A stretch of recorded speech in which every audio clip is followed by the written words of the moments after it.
Terusan Suez, salah satu bentuk terobosan umat manusia yang menghubungkan Laut Mediterania dan Laut Merah.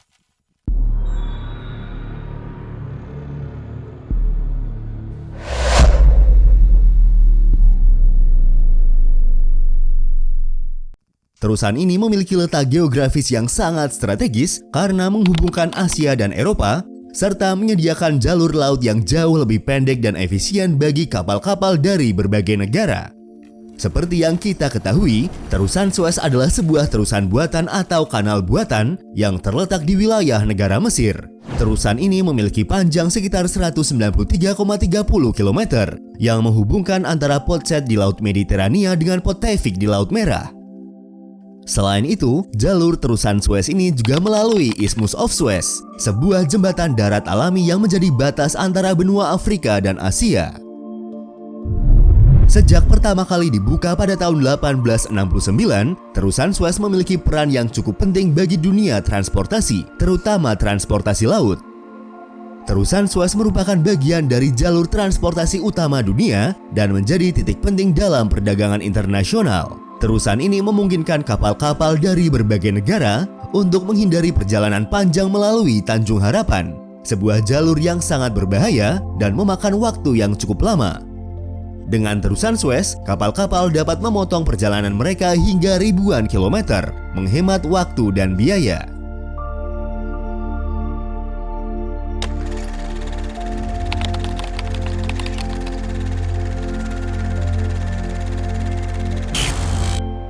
Terusan Suez dianggap sebagai salah satu prestasi teknik terbesar dalam sejarah manusia. Sejarah pembuatan kanal ini dimulai pada pertengahan abad ke-19 dan memakan waktu selama sekitar 10 tahun.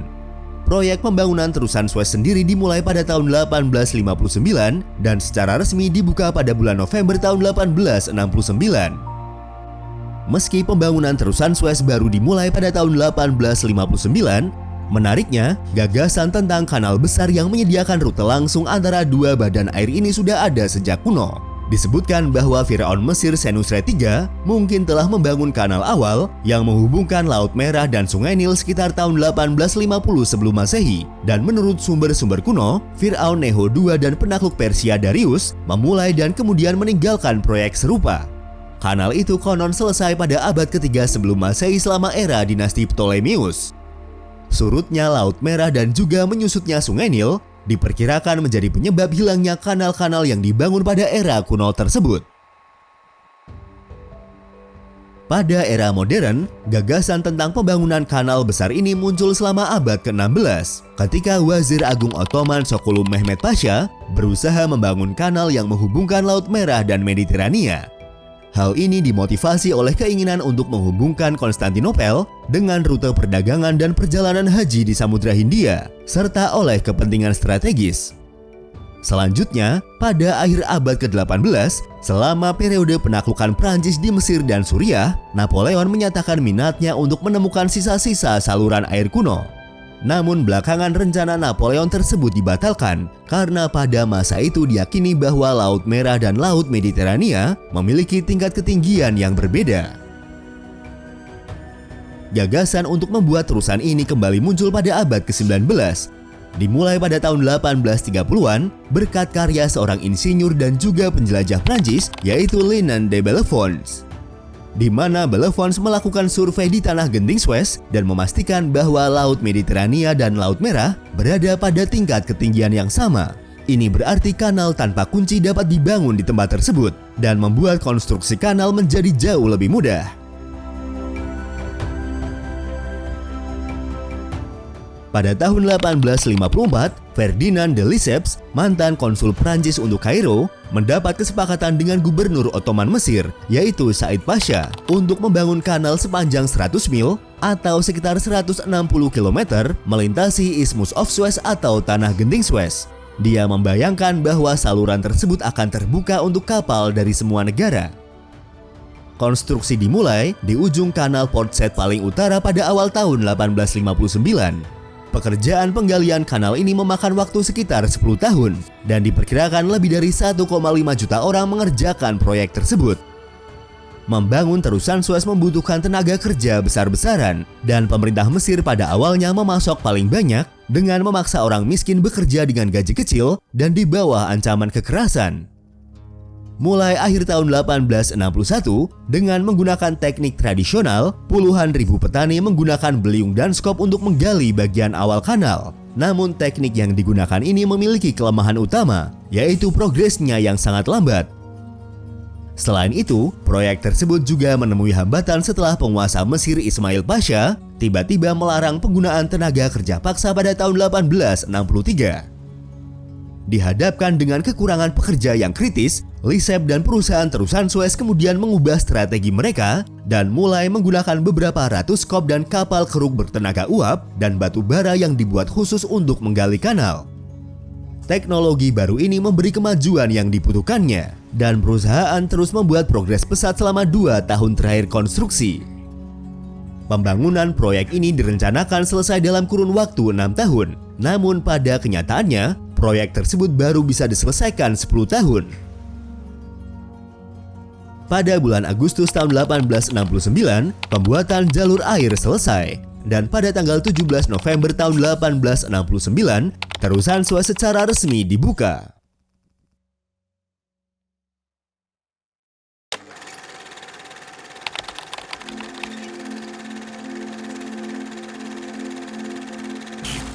Setelah terusan Suez selesai dibangun, perdagangan antara Eropa dan Asia mengalami peningkatan yang sangat pesat.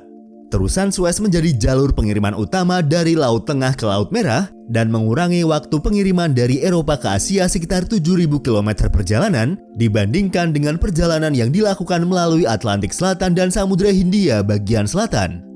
Terusan Suez juga memudahkan pengiriman minyak dari Timur Tengah ke Eropa dan Amerika. Saat ini, terusan Suez adalah salah satu jalur pengiriman terbesar di dunia dan menghubungkan sekitar 10% dari perdagangan dunia.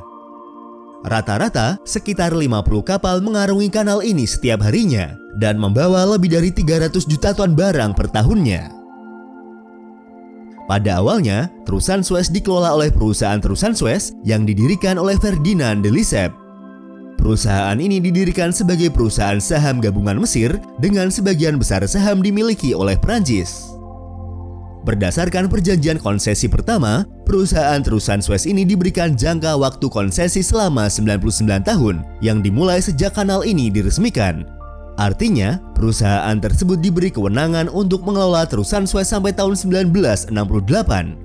Namun, pada tahun 1956 atau sekitar 13 tahun sebelum konsesi tersebut berakhir, terusan Suez dinasionalisasi oleh pemerintah Mesir di bawah Presiden Gamal Abdel Nasser, yang kemudian mengalihkan pengelolaan kanal tersebut ke Suez Canal Authority atau otoritas terusan Suez milik pemerintah Mesir. Karenanya, sejak saat itu terusan Suez secara resmi dikelola oleh pemerintah Mesir. Sejak pertama kali diresmikan hingga saat ini, terusan Suez telah memainkan peran penting dalam pertumbuhan ekonomi Mesir. Menurut Reuters, terusan Suez telah menghasilkan sekitar 5,3 miliar dolar Amerika Serikat pada tahun 2017. Menurut otoritas terusan Suez, kanal tanpa kunci terpanjang di dunia ini diperkirakan akan meningkatkan rata-rata perjalanan harian kapal menjadi 97 kapal dan mempunyai pendapatan sebesar 13,226 miliar dolar Amerika Serikat pada tahun 2023.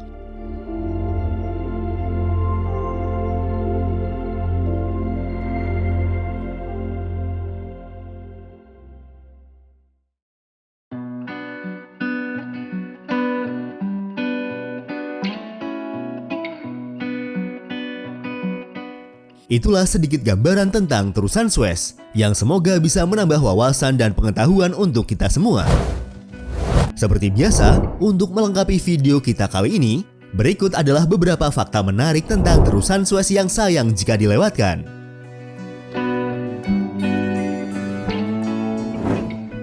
Sebelum terusan Suez dibuka pada tahun 1869, rute pelayaran dari Asia ke Eropa atau sebaliknya biasanya harus melalui rute Tanjung Agulhas yang merupakan titik paling jauh dari benua Afrika yang juga disebut sebagai Tanjung Harapan. Ini adalah satu-satunya jalur laut sebelum kanal dibangun dan saat kanal ditutup.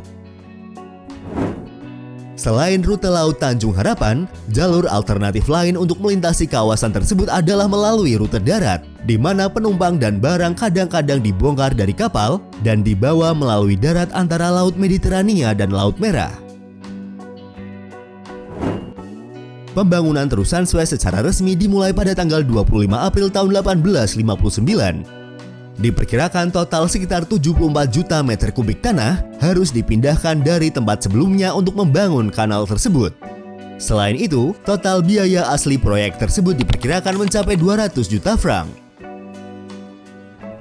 Pekerjaan penggalian kanal tersebut memakan waktu sekitar 10 tahun. Dengan beberapa sumber memperkirakan ada lebih dari 1,5 juta orang dari berbagai negara yang dipekerjakan dan ada puluhan ribu lebih buruh yang meninggal selama pengerjaan proyek tersebut. Banyak dari buruh yang meninggal pada proyek tersebut yang disebabkan oleh wabah kolera dan epidemi serupa. Sampai sekitar tahun 1863, para pekerja proyek penggalian terusan Suez dipekerjakan dengan sistem kerja paksa atau yang lebih dikenal dengan istilah Corvée. Sampai akhirnya penguasa Mesir yaitu Ismail Pasha melarang penggunaan tenaga kerja paksa pada tahun 1863. Saat dibangun, kanal tersebut memiliki panjang 164 km dan kedalaman 8 meter. Setelah beberapa kali perluasan, jaraknya menjadi 193,30 km dengan kedalaman 24 meter dan lebar 205 meter. Selama bertahun-tahun, kanal terhambat oleh lebarnya yang sempit dan kedalamannya yang dangkal, yang tidak cukup untuk mengakomodasi lalu lintas dua arah dari kapal tanker modern. Pada bulan Agustus tahun 2014, otoritas terusan Suez Mesir mengumumkan rencana ambisius untuk memperdalam kanal dan membuat jalur baru sepanjang 22 mil yang bercabang dari jalur utama. Perluasan dibuka pada tahun 2015 yang disebut sebagai terusan Suez baru, yang menyediakan kapal dengan saluran sepanjang 22 mil yang sejajar dengan jalur air utama yang baru diperdalam. Sebagai hasilnya, terusan tersebut dapat menampung kapal untuk melewati kedua arah secara bersamaan. Napoleon dan tim insinyurnya sebenarnya adalah orang pertama yang menemukan bukti kanal kuno di Mesir. Namun, pengukuran yang salah membuat idenya tentang rekonstruksi kanal kuno tersebut tidak pernah membuahkan hasil. Ketika terusan Suez hampir selesai pada tahun 1869, pematung asal Prancis, Frédéric Auguste Bartholdi, mencoba meyakinkan Ferdinand de Lesseps dan pemerintah Mesir untuk mengizinkannya membangun patung yang disebut Mesir membawa cahaya ke Asia di pintu masuk terusan Suez di Mediterania. Desain patungnya ini terinspirasi oleh Colossus of Rhodes kuno.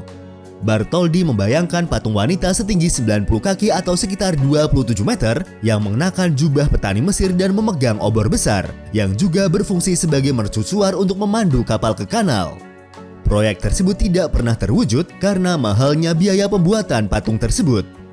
Pada tahun 1886, Bartholdi akhirnya meluncurkan versi lengkapnya di pelabuhan New York yang secara resmi disebut sebagai Liberty Enlightening the World. Monumen tersebut sejak itu menjadi lebih dikenal sebagai patung Liberty.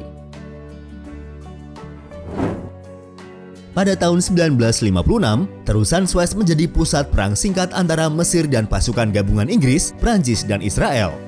Dalam apa yang kemudian dikenal sebagai krisis Suez, pasukan gabungan melancarkan serangan ke Mesir pada bulan Oktober tahun 1956.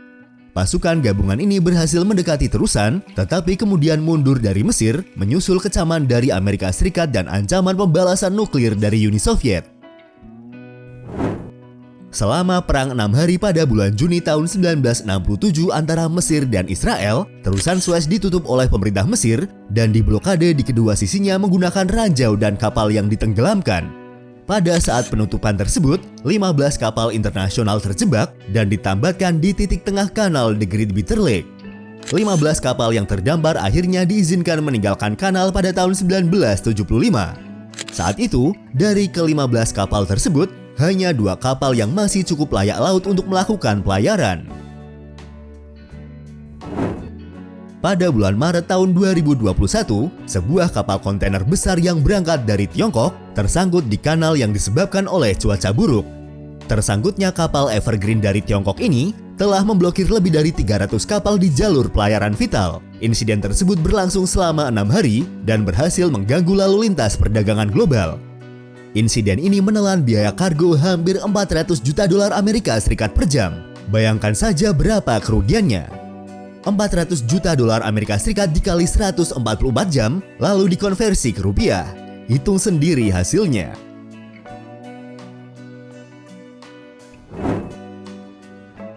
Itulah sedikit gambaran, rangkuman sejarah dan beberapa fakta menarik tentang terusan Suez. Terima kasih sudah menonton dan tunggu video dari kami selanjutnya.